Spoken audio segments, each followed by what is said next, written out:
Hi viewers, இன்னைக்கு வந்து lucky dates versus unlucky dates, அதாவது ராசியான நாள், ராசி இல்லாத நாள். நியூமராலஜி படி இது வந்து எப்படி வந்து வரும், எப்படி வந்து நம்ம தெரிஞ்சுக்கிட்டு இதை யூஸ் பண்ணி எப்படி வந்து சக்ஸஸ் பண்ணுறது, எப்படி வந்து கவனமாக இருக்கிறது எல்லாமே பார்த்தீங்கன்னா அந்த வீடியோவில் வந்து பார்க்கலாம். நிறையா பேர் வந்து பார்த்திங்கன்னா ராசியான நாள்னு சொல்லிட்டு அவங்களாம் வந்து ஒரு டேட்டை வந்து ஃபிக்ஸ் பண்ணியிருப்பாங்க. இப்போ எக்ஸாம்பிள் தோனி வந்து கிரிக்கெட் ஆடுறாரு, 7ஆம் நம்பர் அவருக்கு ராசியாக இருக்குன்னா இவங்களுக்கு வந்து தோனியை பிடிக்கிற எனக்கும் ராசியானது 7ன்னு சொல்லிட்டு 7ஆம் நம்பர் பார்த்திங்கன்னா நமக்கு வந்து நல்ல சக்ஸஸ் கொடுக்கும் போல, தோனி வந்து இவ்வளோ பெரிய ஆளாக இருக்காரு அப்படின்னு சொல்லிட்டு வந்து அந்த 7ஆம் நம்பர் ராசியான நாள்னு சொல்லிட்டு டிஷர்ட்டில் போட்டுக்கிறது, நிறைய விஷயங்களுக்கு அதை வந்து பயன்படுத்துறது மாதிரி பண்ணுறாங்க. அந்த மாதிரி பார்த்திங்கன்னா வந்து கண்டிப்பாக வந்து பண்ணவே வந்துக்கூடாது. ஏன்னு கேட்டிங்கன்னா, இப்போது 4ஆம் தேதி ஒருத்தருக்கு பிறந்திருக்காங்கன்னா அவங்களுக்கு 7 பார்த்தீங்கன்னா மைனஸ். 4ஆம் நம்பர்னால் பார்த்தீங்கன்னா ராகு நம்பரில் பார்த்தீங்கன்னா 1லேருந்து 9 நம்பர் தான் பார்த்தீங்கன்னா வந்து இருக்குது. 1லேருந்து 9 நம்பருக்குமே பார்த்தீங்கன்னா ஒரு நம்பருக்கும் ஒவ்வொரு கிரகங்கள் வந்து சம்மந்தப்பட்டிருக்கும். எப்படி 9 கிரகங்களோ அதே மாதிரி தான் 9 நம்பர். ஸோ ஒவ்வொரு நம்பரும் ஒவ்வொரு கிரகத்தோட ஆதிக்கத்தில் வந்து இருக்கும். ஸோ அப்படி பார்க்குறப்போ நீங்கள் வந்து 4ஆம் தேதி ஒருத்தவங்க பிறந்தாங்கன்னா அவங்க வந்து 7ஆம் நம்பரை பயன்படுத்துகிறப்போ 4 ராகுக்கு வந்து 7 கேது வந்து பார்த்தீங்கன்னா பகை. ஸோ 7ஆம் நம்பரை பயன்படுத்தும் போது அது வந்து எந்த வித சக்ஸஸுமே கொடுக்காது. சக்ஸஸ் கொடுக்காட்டி பரவாயில்ல, பயங்கரமான ஃபெயிலியர்ஸ் வந்து கொடுக்கும். ஸோ அது மாதிரி வந்து பண்ணக்கூடாது. தெளிவாக தெரிஞ்சுக்கிட்டு தான் பார்த்தீங்கன்னா எதையுமே வந்து பண்ணணும். எல்லாருக்குமே ஒரே மாதிரியான கிரக அமைப்புகள் வந்து இருக்காது. எல்லாருமே பார்த்தீங்கன்னா வேறுபட்டு தான் வந்திருக்கும். ஸோ ஒருத்தர் ஒன்று போட்டிருக்காங்கன்னு சொல்லிட்டு அதை நம்ம போடக்கூடாது. அவங்க என்ன தான் பேனாக இருந்தாலும் அந்த மாதிரி வந்து பண்ணக்கூடாது. நமக்கு எது ராசியான நம்பர்னு தெரிஞ்சுக்கிட்டு தான் பார்த்தீங்கன்னா அதை செய்யணும். நீங்கள் வந்து கிரிக்கெட் பிளேயர்ஸ் எடுத்துங்க, ஃபுட்பால் பிளேயர்ஸ் எடுத்துங்க, ஸ்போர்ட்ஸில் இருக்க யாருன்னா எடுத்துங்க, அவங்க ஜெர்சி நம்பர் வந்து சும்மா வந்து போட்டிருக்கவே மாட்டாங்க. எல்லாரும் பார்த்தீங்கன்னா நியூமராலஜி படி பார்த்து எது வந்து அவங்க பிறந்த காம்பினேஷனுக்கு சப்போர்ட் பண்ணுதோ அந்த நம்பர்ஸ் தான் பார்த்தீங்கன்னா வந்து ஜெர்சியில் வந்து போட்டிருப்பாங்க. ஸோ நீங்களாம் ஏனா தானான்னு ஒரு நம்பரை வந்து எதுக்குமே வந்து பயன்படுத்தக்கூடாது. நம்பர்ஸ்லாம் அவ்வளோ விஷயம் இருக்குது, நிறைய பேருக்கு வந்து தெரியாது. ஸோ அதுபடி அன்லக்கி டேட்ஸ், லக்கி டேட்ஸ், ராசியான நாள், ராசி இல்லாத நாள் என்னெல்லாம் பண்ணுவோம்னு பார்த்தோம்னா, ராசியான நாளாக இருந்துச்சுன்னா உங்களுக்கு அந்த டேட்டில் நீங்கள் எது பண்ணாலும் பார்த்தீங்கன்னா சக்ஸஸ் வந்து ஆகும். எக்ஸாம்பிள் பார்த்தீங்கன்னா ஒரு இன்டர்வியூக்கு வந்து போகிறீங்கன்னு வச்சுக்கோங்க. உங்களுக்கு ராசி இல்லாத நாளில் ஒரு இன்டர்வியூ வந்து போகிறீங்கன்னா நீங்கள் கிளம்பி போகிறப்ப பார்த்தீங்கன்னா ஏகப்பட்ட தடங்கள் வந்து நடக்கும். அது மட்டும் நீங்கள் அங்கே போன அப்புறம் பார்த்தீங்கன்னா உங்களுக்கான காம்படிட்டர்ஸ் பார்த்தீங்கன்னா நிறைய பேர் வந்து இருப்பாங்க. அப்படி இருக்கப்போ கண்டிப்பாக உங்களுக்கு அந்த வேலை வந்து கிடைக்காது. இதே நீங்கள் இன்டர்வியூ போகிறப்போ ஒரு ராசியான நாளை பார்த்து போனீங்கன்னா, இப்போ எக்ஸாம்பிளுக்கு பார்த்தீங்கன்னா 3ஆம் தேதி பிறந்தவங்க 9ஆம் தேதி இன்டர்வியூ போனீங்கன்னா உங்களுக்கு ஒன்றுமே தெரியலனா கூட அங்கே பார்த்தீங்கன்னா இன்டர்வியூ வரவங்க வந்து கம்மியாக வந்து வந்திருப்பாங்க. இல்லைன்னா உங்கள்கிட்ட இன்டர்வியூ எடுக்கிறவங்க வந்து உங்களை பார்க்குறப்ப பார்த்தீங்கன்னா ஒரு நல்ல அபிப்பிராயம் வந்து பார்த்தீங்கன்னா உங்களுக்கு வந்து கிடைக்கும். அது மட்டும் இல்லாமல் உங்கள்கிட்ட கேட்குற கேள்வி வந்து ஈஸியான கேள்வி கூட வந்து வரும். வரப்போ நீங்கள் வந்து அதுக்கு வந்து ஆன்சர் வந்து பண்ணுவீங்க. ஸோ அந்த மாதிரியெல்லாம் வந்து பார்த்தீங்கன்னா எல்லா வகையிலுமே உங்களுக்கு பாசிட்டிவான டேட்ஸில் நீங்கள் வந்து போனீங்கன்னா ராசியான நாளில் எல்லா விதமான விஷயங்களையும் உங்களுக்கு வந்து பாசிட்டிவ் வந்து பண்ணி கொடுக்கும்.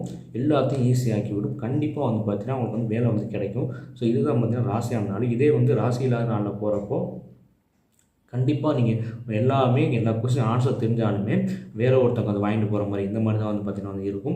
இது நிறைய பேர் வந்து அனுபவப்பட்டிருப்பீங்க. ஸோ அதுக்கு தான் எதுவுமே நம்ம வந்து தெரிஞ்சுக்கிட்டு வந்து பண்ணணும். நமக்கு எது ராசி எது ராசின்னு சொல்லிட்டு பண்ணணும். இன்னொரு எக்ஸாம்பிள் கூட நான் வந்து சொல்கிறேன். இப்போ என்னைக்காவது உங்களுக்கு வந்து கையில் வந்து கிழிச்சு விடும், கீறி விடும், இந்த மாதிரி நடக்கும். நீங்கள் வண்டியில் போகிறப்ப கீறி விடுவீங்க. இந்த மாதிரி டேட்ஸ் எல்லாம் என்ன நீங்கள் நடந்துச்சுன்னு நீங்கள் நோட் பண்ணி வந்து பாருங்கள். கண்டிப்பாக ஒரே மாதிரியான டேட்ஸாக தான் வந்து இருக்கும். ஏன்னு கேட்டிங்கன்னா கண்டிப்பாக இது மாதிரி நடக்கிறது பார்த்தீங்கன்னா ராசி இல்லாத நாட்களில் தான் வந்து பார்த்தீங்கன்னா நடக்கும். யாருக்கு எப்போ நடக்கும் ஒரு உதாரணம் நான் சொல்கிறேன். இப்போ வந்து ஒருத்தவங்க வந்து சுக்கிரனான 6ஆம் நம்பரோட ஆதிக்கத்தில் வந்து இருக்காங்க. 6ஆம் தேதி, 15ஆம் தேதி, 24ஆம் தேதி பிறந்திருக்காங்கன்னா அவங்களுக்கு இந்த மாதிரி விஷயங்கள் நெகட்டிவானது, இந்த மாதிரி கீரலோ அடிப்படலாம் என்றைக்கு நடக்கும்னு கேட்டிங்கன்னா 3 சம்மந்தப்பட்ட நாள், அதாவது குரு பகவானோட நாளில் வந்து நடக்கும். அதாவது 3ஆம் தேதி, 12ஆம் தேதி, 21ஆம் தேதி, 30ஆம் தேதி இந்த மாதிரி தேதியில் வந்து நடக்கும். ஸோ ஏன்னு கேட்டிங்கன்னா 3க்கும் 6க்கும் ஆகாது, அதாவது குருவுக்கும் சுக்கிரனுக்கு வந்து ஆகாது பகை நியூமராலஜி படி. ஸோ அது மாதிரி 9ஆம் தேதி பிறந்தவங்களாக இருக்கட்டும், 18ஆம் தேதி பிறந்தவங்களாக இருக்கட்டும், 27ஆம் தேதி பிறந்தவங்களாகட்டும், 2ஆம் நம்பரான சந்திரன் வந்து ஆகாது. 9 செவ்வாய்க்கு 2ஆம் நம்பரான சந்திரன் வந்து ஆகாது. ஸோ அப்படி பார்க்குறப்போ இந்த டேட்டில் பிறந்தவங்கன்னா, அதாவது 9ஆம் தேதி, 18ஆம் தேதி, 27ஆம் தேதியில் பிறந்தவங்கன்னா 2, 11, 20 அந்த தேதியில் பார்த்திங்கன்னா வந்து இந்த மாதிரி நெகட்டிவ்ஸ் வந்து நடக்கும். கையில் கிழிச்சுடுறது, அடிபடுறதோ இந்த மாதிரிலாம் வந்து நடக்கும். ஸோ எப்போயுமே வந்து ராசியான டேட்ஸ் வந்து தெரிஞ்சு வச்சுக்கணும். அதே மாதிரி ராசி இல்லாத டேட்ஸையும் தெரிஞ்சு வச்சுக்கிறது வந்து மிகப்பெரிய வந்து முக்கியம்.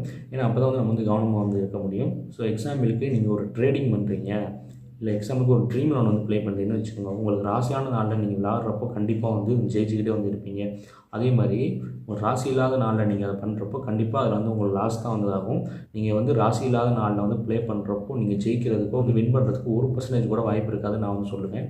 ஸோ இவ்வளோ தான் அந்த விஷயம். நீங்கள் வந்து நமக்கு எந்தெந்த நாளாக ராசியாக இருக்கும், எந்தெந்த நாளாக ராசி இல்லாமல் இருக்கும், எந்தெந்த நாளெலாம் நல்லாயிருக்கும், எந்தெந்த நாளெலாம் நல்லா இருக்கான்னு தெரிஞ்சு வச்சுக்கிட்டிங்கன்னா உங்கள் நல்லா இருக்க நாளில் மட்டும் நீங்கள் சில விஷயத்தை செய்கிறப்போ உங்களுக்கு சக்ஸஸ் மட்டுமே வந்து கிடைக்கும். அது மட்டும் இல்லாமல் உங்களுக்கு ராசி இல்லாதனால நீங்கள் கவனமாக இருக்கப்போ நிறைய விஷயங்கள் வந்து தவிர்க்க முடியும். ஸோ வந்து நல்லா வந்து லைஃப்பை வந்து ஃபாலோ பண்ண முடியும். ஸோ அப்படி வந்து தெரிஞ்சுக்கிட்டு இதெல்லாம் பண்ணுறப்போ நிறைய விஷயங்களை நீங்கள் வந்து தவிர்க்கலாம். ஸோ உங்களுக்கு வந்து நீங்கள் பிறந்த காம்பினேஷனுக்கு எந்த நம்பர் சப்போர்ட் பண்ணணும், எந்த கிரகம் சப்போர்ட் பண்ணணும் தெரிஞ்சுக்கிட்டு தான் பார்த்தீங்கன்னா ஒரு நம்பரை வந்து நீங்கள் வந்து பயன்படுத்தணும். அது தெரியாமல் வந்து நீங்களாம் ஏனோ தானோன்னு ஒரு நம்பரை வந்து பயன்படுத்தவே வந்து கூடாது. ஸோ நீங்கள் உங்களுக்கு ராசியான நாளில் வந்து ஒரு விஷயத்தை செய்கிறப்போ அது வந்து சக்ஸஸாக வந்து ஆகும். அதே அன்லக்கி டேட்ஸை நீங்கள் வந்து செய்கிறப்போ எல்லா வழியுமே அது தடங்களாக தான் வந்து இருக்கும். எதுவுமே பார்த்திங்கன்னா அந்த சக்ஸஸ் வந்து ஆகாது. ஸோ எப்பவுமே பார்த்திங்கன்னா எந்த ஒரு நம்பர்ஸையும் பார்த்து தான் வந்து யூஸ் பண்ணணும், தெரிஞ்சுக்கிட்டு வந்து யூஸ் பண்ணுங்கள். நெக்ஸ்ட் வீடியோவில் பார்த்திங்கன்னா வந்து 1 to 30 தேதி வரைக்கும் 1ஆந்தேதிலேருந்து 30ஆந்தேதி வரை பிறந்தவங்களுக்கு எந்தெந்த தேதியெலாம் வந்து ராசியாக வந்து இருக்கும், எந்தெந்த தேதியெலாம் வந்து ராசி இல்லாமல் இருக்கும், எந்த டேட்லாம் அன்லக்கி டேட்ஸு, எந்த டேட்லாம் லக்கி டேட்ஸுங்கிற ஒரு விரிவான வீடியோ வந்து நான் பதிவு பண்ணுறேன். ஸோ அதெல்லாம் பார்க்குறதுக்கு மேலும் நியூமராலஜி பற்றின சுவாரஸ்யமான நிறைய விஷயங்கள் வந்து தெரிஞ்சுக்கிறதுக்கு, தெரிஞ்சு லைஃப்பில் யூஸ் பண்ணி சக்ஸஸ் பண்ணுறதுக்கு முதல்ல நம்ம சேனல் வந்து சப்ஸ்கிரைப் பண்ணி வச்சுக்கோங்க.